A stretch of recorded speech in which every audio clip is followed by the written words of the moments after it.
여러분, 안녕하세요. 오늘은 모두가 관심 있어 하는 주제, 바로 건강한 노년에 대해 이야기해 보려 합니다. 요즘 뉴스를 보면 100세 시대라는 말이 자주 들립니다. 2025년 우리나라 65세 이상 인구가 전체의 20%를 넘어서면서 공식적으로 초고령 사회에 진입했습니다. 통계청 자료에 따르면 2040년에는 노인 인구가 38.6%까지 증가한다고 합니다. 하지만 여기서 중요한 질문 하나. 단순히 오래 사는 것과 건강하게 오래 사는 것은 다릅니다. 한국인의 평균 수명은 83세지만 건강 수명은 73세입니다. 무슨 뜻일까요? 평균적으로 인생의 마지막 10년을 질병과 함께 보낸다는 의미입니다. 이 10년의 격차를 줄이는 것. 그게 바로 오늘 우리가 이야기할 핵심입니다. 질병관리청과 보건복지부, 그리고 여러 연구기관의 최신 연구 결과를 종합해보니 건강한 노년을 위한 과학적 방법들이 명확하게 존재합니다. 특별한 비법이나 비싼 건강식품이 아닙니다. 누구나 오늘부터 실천할 수 있는 구체적인 방법들입니다. 지금부터 하나씩 살펴보겠습니다. 첫 번째 이야기는 생명의 저수지라 불리는 근육입니다. 40대 직장인 김동기 씨의 이야기부터 시작해볼까요? 김동기 씨는 최근 건강검진에서 놀라운 사실을 알게 됐습니다. 30대 때와 비교해 근육량이 눈에 띄게 줄어든 것이죠. 의사는 이렇게 말했습니다. 40세부터 매년 1%씩 근육이 감소합니다. 60대가 되면 근육량이 체중의 15%에서 25%까지 줄어들 수 있어요. 이게 왜 중요할까요? 근육은 단순히 힘을 내는 조직이 아닙니다. 우리 몸의 면역력, 대사 기능, 심지어 인지 기능까지 영향을 미치는 생명 활동의 중심입니다. 한국노인노쇠 코호트 사업단의 연구를 보면 근육량이 감소하면 낙상과 골절 위험이 급증하고 당뇨병, 심혈관 질환, 심지어 치매 발병률까지 2배 이상 높아진다고 합니다. 그렇다면 근육을 지키는 방법은 무엇일까요? 바로 단백질입니다. 하지만 여기에 충격적인 통계가 있습니다. 국민건강영양조사 결과 80세 이상 노인들은 권장량보다 적은 단백질을 섭취한다고 합니다. 왜 이런 일이 벌어질까요? 나이가 들면 입맛이 떨어지고 소화 능력도 약해집니다. 혼자 또는 부부만 사는 경우가 많아지면서 식사를 대충 하게 되죠. 밥에 김치만 또는 국물에 밥을 말아서 간단히 먹는 경우가 많습니다. 하지만 이것이 바로 문제의 시작입니다. 대한노인의학회와 여러 국제노인학회에서는 노인의 경우 체중 1kg당 하루 1.2g의 단백질 섭취를 권장합니다. 체중이 60kg이라면 하루에 7,290g의 단백질이 필요한 셈이죠. 이게 얼마나 되는 걸까요? 구체적으로 말씀드리면 한 끼에 손바닥 크기의 고기나 생선, 한 조각 또는 달걀 3에서 4개, 두부 반모 정도가 약 2,025g의 단백질을 제공합니다. 하루 3끼를 이렇게 먹고 간식으로 우유 한두 잔을 마시면 대략 필요한 양을 채울 수 있습니다. 그런데 단백질이라고 다 같은 단백질이 아닙니다. 경희대병원 가정의학과 원장원 교수의 연구에 따르면 유청 단백질의 풍부한 유신이라는 아미노산이 근육 합성에 특히 효과적이라고 합니다. 유청 단백질은 치즈를 만들 때 남은 액체에서 추출한 단백질인데 근육 생성에 필요한 필수 아미노산이 풍부하게 들어 있습니다. 하지만 현실은 어떨까요? 2021년 한 연구에서 한국 노인의 끼니별 단백질 섭취량을 조사했더니 권장량에 훨씬 못 미치는 수준이며 더 안타까운 건 이마저도 대부분 곡류에서 나오는 단백질이라는 점입니다. 근육 합성에 효과적인 동물성 단백질은 30%도 안 됩니다. 그렇다면 오늘부터 어떻게 해야 할까요? 첫째, 매 끼니마다 단백질 음식을 한 가지 이상 포함하세요. 고기, 생선, 달걀, 두부, 콩 중 하나는 꼭 챙기는 겁니다. 둘째, 밥의 양을 조금 줄이고 반찬을 늘리세요. 탄수화물 과다 섭취는 당뇨와 비만의 원인이 됩니다. 셋째, 단백질을 한 끼에 몰아먹지 말고 세 끼에 고르게 분산하세요. 연구에 따르면 이렇게 해야 근육 합성 효과가 극대화됩니다. 두 번째 이야기는 움직임입니다. 75세 한성호 씨는 5년 전부터 매일 아침 동네 공원을 걷습니다. 비가 오나 눈이 오나 빠지지 않습니다. 그런데 최근 같은 나이 친구들과 비교해보니 확실히 다릅니다. 계단을 오를 때 숨이 덜 차고 무거운 물건도 거뜬히 듭니다. 친구들이 부러워하며 묻습니다. 특별한 운동이라도 했어? 질병관리청 국가건강정보 포털의 자료를 보면 중년 이후 운동 능력은 매년 약 1%씩 감소합니다. 하지만 여기 희망적인 소식이 있습니다. 규칙적인 운동을 하면 이 감소폭을 절반 이하로 줄일 수 있다는 겁니다. 50세부터 70세까지 20년 동안 운동을 안 하면 20%의 능력을 잃지만 꾸준히 운동하면 10% 이하로 유지할 수 있다는 의미입니다. 보건복지부의 건강돋보기 노인 건강관리 수칙을 보면 노인 운동은 크게 세 가지로 나뉩니다. 유산소 운동, 근력 운동, 균형 운동입니다. 각각의 목적과 방법이 다릅니다. 먼저 유산소 운동입니다. 걷기, 수영, 실내 자전거 같은 운동이죠. 이런 운동은 심혈관 건강, 혈당 조절, 체중 관리에 효과적입니다. 그런데 많은 분들이 착각하시는 게 있습니다. 편하게 산책하는 것도 운동이라고 생각하시는데 아닙니다. 운동 효과를 보려면 숨이 약간 차서 대화하기는 가능하지만 노래 부르기는 어려운 정도의 강도가 필요합니다. 얼마나 해야 할까요? 일주일에 최소 3회, 한 번에 30분 이상 1시간 정도가 적당합니다. 운동 전후로 준비 운동과 정리 운동도 꼭 해야 합니다. 갑자기 시작하고 갑자기 멈추면 심장에 부담을 줍니다. 운동량이 적절한지 판단하는 방법이 있습니다. 운동 다음날 아침 몸이 조금 힘들지만 1시간 이내에 회복되고 일상생활에 지장이 없다면 적당한 겁니다. 반대로 피곤함이 1시간 이상 지속되고 하루 종일 컨디션이 안 좋다면 운동량을 줄여야 합니다. 심혈관 질환이 있는 분들은 특히 주의해야 합니다. 운동 초반에는 괜찮다가 시간이 지날수록 흉통이나 호흡 곤란이 심해진다면 즉시 중단하고 의사와 상담해야 합니다. 반대로 운동 초반에만 힘들고 점차 편해진다면 계속해도 괜찮습니다. 이건 단순히 운동 부족 신호입니다. 근력 운동은 어떨까요? 노년기 근력 운동의 목표는 근육을 키우는 게 아니라 유지하는 겁니다. 가벼운 아령, 탄력 밴드, 벽 팔굽혀펴기, 의자에서 일어섰다 앉기 같은 운동들이 안전합니다. 일주일에 2회 정도가 적당하고 중간에 하루나 이틀은 쉬어서 근육이 회복할 시간을 줘야 합니다. 근력 운동 후 적당한 근육통이 있는 건 정상입니다. 하지만 다음날 하루 종일 힘들고 일상생활이 어렵다면 강도를 낮춰야 합니다. 그리고 중요한 주의사항이 있습니다. 수축기 혈압 재면 나오는 두 숫자 중 높은 숫자의 160 이상이면 근력 운동을 피하고 먼저 혈압을 조절해야 합니다. 엮기나 팔굽혀펴기 같은 상체 운동은 혈압을 급격히 올리기 때문입니다. 마지막으로 균형 운동입니다. 이건 많은 분들이 생소해 하시는데 사실 노년기에 가장 중요한 운동입니다. 왜일까요? 낙상 때문입니다. 노인이 넘어져서 골절되면 그 이후 삶의 질이 급격히 떨어집니다. 치료 후에도 활동이 어려워지고 심각한 경우 사망에 이르기도 합니다. 균형 운동은 태극권, 요가, 볼룸 댄스처럼 몸의 여러 부분을 천천히 움직이는 운동입니다.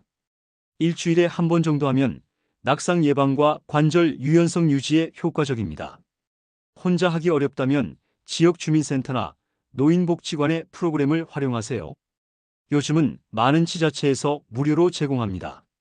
당뇨약을 복용하는 분들은 운동 타이밍도 중요합니다. 식후에 운동해야 저혈당을 예방할 수 있습니다. 식전 운동은 위험합니다. 세 번째 이야기 보이지 않는 치료제는 연결입니다. 78세 박옥희 씨는 3년 전 남편을 여의고 혼자 살고 있습니다. 처음 몇 달은 괜찮았습니다. 자식들이 자주 전화했고 친구들도 찾아왔으니까요. 하지만 시간이 지나면서 연락이 뜸해졌습니다. 자식들은 바쁘고 친구들도 저마다 사정이 있습니다. 박옥희 씨는 며칠씩 아무와도 말을 섞지 않는 날이 많아졌습니다. 그러자 이상한 일이 벌어졌습니다. 잠도 안 오고 입맛도 없고 TV를 봐도 재미가 없습니다. 결국 병원을 찾았고 의사는 우울증 진단을 내렸습니다. 이건 바고키 시만의 이야기가 아닙니다.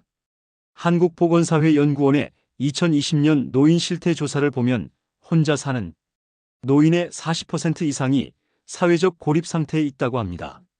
사회적 고립이란 객관적으로 사회적 접촉이 거의 없는 상태를 말합니다. 여기서 충격적인 연구 결과 하나를 소개하겠습니다.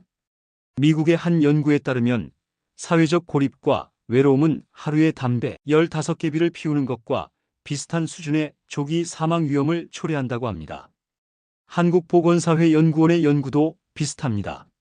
사회적 고립은 심장병과 뇌졸중 발병률을 높이고 인지 기능을 저하시키며 삶의 만족도를 떨어뜨립니다. 사회적 관계망이 넓을수록 신체적 정신적 건강 수준이 높았습니다. 반대로 외로움을 느끼는 노인은 우울증, 수면장애, 면역력 저하를 겪었습니다. 외로움은 우리 몸의 면역 체계를 약화시켜 감염 질환에 취약하게 만듭니다. 2024년 최신 연구를 보면 사회적으로 고립된 노인은 그렇지 않은 노인보다 응급실을 더 자주 방문하고 의료비도 훨씬 많이 지출한다고 합니다. 미국의 경우 노인의 사회적 고립으로 매년 약 67억 달러의 의료보험 비용이 추가로 발생한다는 연구도 있습니다. 반대의 경우도 있습니다. 보건복지부의 연구에 따르면 사회적 관계가 활발한 노인은 우울 증상이 50% 감소하고 삶의 만족도가 2배 이상 높으며 만성질환 관리도 잘한다고 합니다. 여러 연구에서 일관되게 나타나는 결과는 더 많은 사람과 긴밀하게 연락을 주고받을수록 건강 지표와 삶의 만족도가 높다는 것입니다. 그렇다면 어떻게 해야 할까요? 거창한 것 필요 없습니다. 매일 한 번 이상 누군가와 통화하거나 대화하세요. 자식에게, 친구에게, 이웃에게 안부 전화를 하세요. 짧은 문자 메시지라도 좋습니다. 경로당이나 노인복지관의 프로그램에 참여하는 것도 좋습니다. 요즘은 다양한 프로그램이 있습니다. 운동교실, 문화강좌, 취미활동 등등. 같은 관심사를 가진 사람들과 만나면 자연스럽게 관계가 형성됩니다. 자원봉사 같은 의미 있는 활동도 추천합니다. 연구에 따르면 다른 사람이나 지역사회에 도움이 되는 일을 하면 자존감이 높아지고 우울감이 줄어든다고 합니다. 사회에 기여한다는 뿌듯함이 건강에 긍정적 영향을 미치는 겁니다. 디지털 소통도 배워보세요. 요즘 많은 노인복지관에서 스마트폰, 키오스크 사용법을 무료로 가르쳐 줍니다. 카카오톡으로 손주들과 영상통화를 하고 사진을 주고받으면 세대 간 소통도 원활해집니다. 보건복지부는 2024년까지 2,000개 이상의 경로당을 스마트화해서 디지털 접근성을 높인다는 계획을 발표했습니다. 네 번째 이야기는 작은 습관들의 힘입니다. 지금까지 큰 그림을 그렸다면 이제 구체적인 디테일을 채워볼 차례입니다. 보건복지부의 건강 돋보기 자료를 보면 노인 건강관리는 영양, 구강, 우울, 운동 4가지 영역으로 나뉩니다. 하나씩 살펴보겠습니다. 영양관리는 단순히 많이 먹는 게 아닙니다. 다양한 식품군을 골고루 섭취하는 겁니다. 탄수화물, 단백질, 지방, 비타민, 미네랄을 균형 있게 먹어야 합니다. 특히 노인은 식사량이 줄어들기 때문에 영양 밀도가 높은 음식을 선택해야 합니다. 흰쌀밥보다는 잡곡밥, 가공식품보다는 자연식품이 좋습니다. 수분 섭취도 중요합니다. 나이가 들면 갈증을 느끼는 감각이 둔해져서 물을 충분히 안 마시게 됩니다. 하루 68잔의 물을 의식적으로 마셔야 합니다. 특히 아침에 일어나서 물 한 잔, 식사 전후로 물 한 잔씩 마시는 습관을 들이세요. 염분 섭취는 줄여야 합니다. 한국인의 주요 염분 섭취원은 국물 음식입니다. 국, 찌개, 면류에서 대부분의 염분이 나옵니다. 국물은 건더기 위주로 조금만 먹고 국물 자체는 가급적 적게 드세요. 칼국수나 냉면 같은 면 요리도 국물을 남기는 게 좋습니다. 간을 하는 방법도 바꿔야 합니다. 요리할 때 간을 하지 말고 먹을 때 소금을 조금씩 추가하세요. 특히 뜨거운 음식은 요리할 때 간을 하면 느끼는 것보다 훨씬 많은 양의 조미료가 들어갑니다. 요리 후에 간을 하면 더 적은 양으로도 맛을 낼 수 있습니다. 구강 관리는 많은 분들이 간과하는 부분입니다. 하지만 매우 중요합니다. 치아가 건강해야 음식을 제대로 씹어 먹을 수 있고 그래야 영양 섭취가 가능합니다. 하루 3회 식후 30분 이내에 칫솔질을 하세요. 치실이나 치간 칫솔도 사용하면 더 좋습니다. 틀니를 사용하는 분들은 매일 세척해야 합니다. 틀니에 음식물 찌꺼기가 남으면 세균이 번식해서 구강 질환의 원인이 됩니다. 잠들기 전에는 틀니를 빼서 전용 세척제로 깨끗이 닦고 물에 담가두세요. 입마름도 노인에게 흔한 문제입니다. 입마름이 심하면 말하기도 불편하고 음식을 삼키기도 어렵습니다. 입체조를 하면 도움이 됩니다. 혀를 입 안에서 크게 돌리거나 볼을 부풀렸다, 오므렸다 하는 동작을 반복하면 침샘이 자극돼서 침 분비가 늘어납니다. 우울 관리는 정신 건강의 핵심입니다. 한국보건사회연구원의 2020년 노인 실태 조사를 보면 고령 노인, 배우자가 없는 노인, 미취업 노인, 기능 제한이 있는 노인의 우울 증상 비율이 높게 나타났습니다. 우울증은 나이가 들면서 자연스럽게 생기는 게 아닙니다. 질병이고 치료가 필요합니다. 우울감이 2주 이상 지속된다면 전문가와 상담하세요. 정신건강위기상담 전화 1577-0199로 전화하면 무료로 상담받을 수 있습니다. 우울증은 조기에 발견하고 치료하면 충분히 회복 가능합니다. 규칙적인 야외 활동도 우울 예방에 도움이 됩니다. 햇빛을 쬐면 우리 몸에서 세로토닌이라는 행복 호르몬이 분비됩니다. 하루 30분 정도 햇볕을 쬐면서 산책하세요. 거동이 불편하다면 햇볕이 잘 드는 창가에 앉아 있는 것만으로도 효과가 있습니다. 의미 있는 취미 활동도 중요합니다. 그림 그리기, 글쓰기, 악기 연주, 원예 같은 활동은 뇌를 자극하고 성취감을 줍니다. 새로운 것을 배우는 것도 좋습니다. 나이가 들어도 뇌는 계속 변화하고 성장할 수 있습니다. 약물 관리도 빼놓을 수 없습니다. 노인은 보통 여러 가지 만성 질환으로 여러 종류의 약을 복용합니다. 그러다 보니 먹었는지 안 먹었는지 헷갈리는 경우가 많습니다. 약통을 이용해서 요일별, 시간대별로 약을 미리 분류해두면 편리합니다. 많은 분들이 식후 30분에 약을 먹어야 한다고 알고 계시는데 사실 대부분의 약은 식사와 상관없이 먹어도 됩니다. 식후 30분은 약을 잊지 말고 챙겨 먹으라는 의미로 의사나 약사가 하는 말입니다. 심장약, 혈압약 같은 대부분의 만성 질환약은 식사와 관계가 없습니다. 몇몇 약은 공복에 먹는 게 흡수율이 좋습니다. 대표적인 게 철분제입니다. 하지만 속이 불편하다면 식사와 함께 먹어도 괜찮습니다. 효과가 조금 떨어지더라도 꾸준히 먹는 게 더 중요합니다. 약을 깜빡했을 때는 어떻게 해야 할까요? 점심 전에 알아챘다면 바로 먹으면 됩니다. 저녁 이후에 알았다면 그날은 건너뛰는 게 안전합니다. 저녁에 먹고 다음날 아침에 또 먹으면 과다 복용이 될 수 있습니다. 먹었는지 헷갈린다면 평소 복용량의 절반만 먹으세요. 복용하는 약이 너무 많다면 의사나 약사와 상담해서 줄일 수 있는지 확인하세요. 불필요한 약을 줄이는 것도 건강관리의 일부입니다. 5번째 이야기, 회복의 시간 수면입니다. 70대 이상만 씨는 밤마다 잠 못 이루는 게 고민입니다. 저녁 8시만 되면 졸려서 일찍 누웠는데 새벽 2시에 깨버립니다. 그 후로는 뒤척이다가 아침을 맞이합니다. 수면제를 먹으면 잠은 오지만 다음날 온종일 머리가 멍합니다. 수면 문제는 노인에게 흔합니다. 나이가 들면 수면 구조가 변합니다. 깊은 잠이 줄고 얕은 잠이 늘어납니다. 자주 깨고 일찍 깨게 됩니다. 이것 자체는 자연스러운 노화 현상입니다. 하지만 불면증은 다릅니다. 잠을 자고 싶은데 잘 수 없고 그로 인해 낮 시간에 피로하고 일상생활에 지장이 있다면 치료가 필요합니다. 수면제는 가급적 피해야 합니다. 일부 수면제는 장기간 사용하면 인지 기능 저하나 치매 위험을 높일 수 있습니다. 약이 덜 깬 상태에서 화장실에 가다가 넘어지는 사고도 발생합니다. 꼭 필요하다면 일반 용량의 절반이나 4분의 1 정도 저용량만 단기간 사용해야 합니다. 그렇다면 약 없이 잠을 잘 자는 방법은 무엇일까요? 첫째, 기상 시간을 일정하게 유지하세요. 자는 시간을 정하지 말고 일어나는 시간을 먼저 정하는 겁니다. 매일 같은 시간에 일어나면 몸이 리듬을 기억합니다. 둘째, 침실은 오직 잠자는 공간으로만 사용하세요. TV, 스마트폰, 책, 간식 모두 침실 밖으로 빼세요.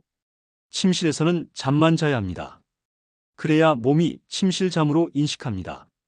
잠이 안 올 때는 어떻게 할까요? 15분에서 30분 누워 있어도 잠이 안 오면 일어나세요. 억지로 누워 있으면 오히려 불안감만 커집니다. 거실로 나가서 조용한 음악을 듣거나 가벼운 책을 보세요.